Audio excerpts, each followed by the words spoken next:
ಕ್ಷೇತ್ರದ ಮುಖಂಡರು ಕಾರ್ಯಕರ್ತರ ಜೊತೆಗೆ ಕುಮಾರಸ್ವಾಮಿ ಅವರು ಚರ್ಚೆ ಮಾಡಿದ್ದಾರೆ ಚನ್ನಪಟ್ಟಣ ಚುನಾವಣೆ ಉಪಚುನಾವಣೆಯ ಬಗ್ಗೆ. ಜೆಪಿ ನಗರದ ನಿವಾಸದಲ್ಲಿ ಸಭೆ ನಡೆಸಿದ್ದಾರೆ. ಅಭ್ಯರ್ಥಿಯ ಆಯ್ಕೆ, ಚುನಾವಣೆ ಗೆಲ್ಲುವ ಸಂಬಂಧ ಸಮಾಲೋಚನೆಯನ್ನ ಮಾಡಿದ್ದಾರೆ. ಈಗ ಚನ್ನಪಟ್ಟಣ ಉಪಚುನಾವಣೆಯ ವಿಚಾರ ಭಾರಿ ಚರ್ಚೆ ನಡೀತಾ ಇದೆ.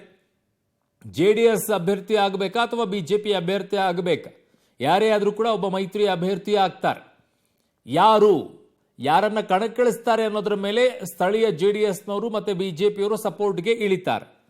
ಇಲ್ಲದೇ ಇದ್ರೆ ಸಂಕಟ ಅನ್ನುವಂಥದ್ದು. ಅದು ಕುಮಾರಸ್ವಾಮಿ ಅವರು ಹೇಗೆ ಸೂಚಿಸ್ತಾರೆ ಅನ್ನುವಂಥದ್ರ ಮೇಲೆ ಹೋಗುತ್ತೆ. ಈಗ ಸದ್ಯಕ್ಕೆ ಚನ್ನಪಟ್ಟಣ ಉಪಚುನಾವಣೆ ವಿಚಾರದಲ್ಲಿ ಇವತ್ತು ಮಹತ್ವದ ಸಭೆಯನ್ನ ಮಾಡಿದ್ದಾರೆ. ಕ್ಷೇತ್ರದ ಮುಖಂಡರು ಕಾರ್ಯಕರ್ತರ ಜೊತೆಗೆ ಚರ್ಚೆಯನ್ನ ಮಾಡಿರೋದು. ಚನ್ನಪಟ್ಟಣ ಕ್ಷೇತ್ರದಲ್ಲಿರುವಂತಹ ಮುಖಂಡರು ಕಾರ್ಯಕರ್ತರು ಯಾರಿದ್ದಾರೆ ಅವ್ರನ್ನೆಲ್ಲ ಕರೆಸಿಕೊಂಡಿದ್ದಾರೆ.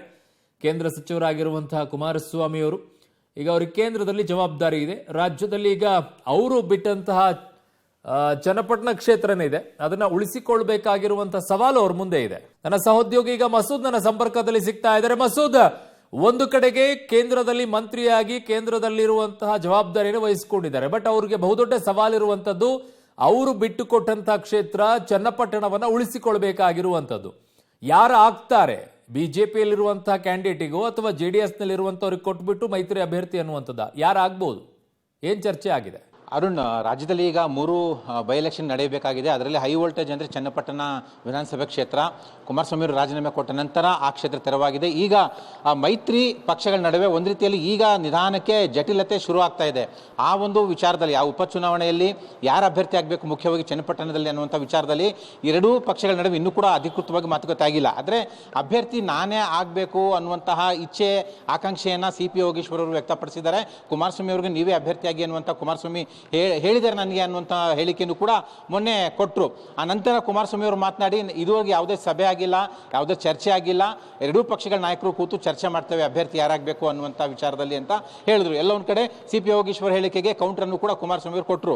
ಒಂದು ಕಡೆ ನಡುವೆ ಎರಡೂ ಪಕ್ಷಗಳ ನಾಯಕರ ನಡುವೆ ಒಂದು ರೀತಿಯಲ್ಲಿ ಜಟಿಲತೆ ಕಂಡು ಬರ್ತಾ ಇದೆ.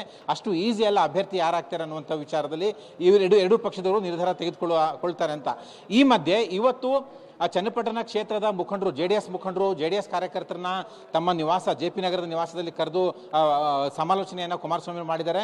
ಈ ಸಭೆಯಲ್ಲೂ ಕೂಡ ಯಾರು ಅಭ್ಯರ್ಥಿ ಆಗ್ತಾರೆ ಅನ್ನುವಂಥ ಸುಳಿವನ್ನ ಕುಮಾರಸ್ವಾಮಿ ಅವರು ಬಿಟ್ಕೊಟ್ಟಿಲ್ಲ.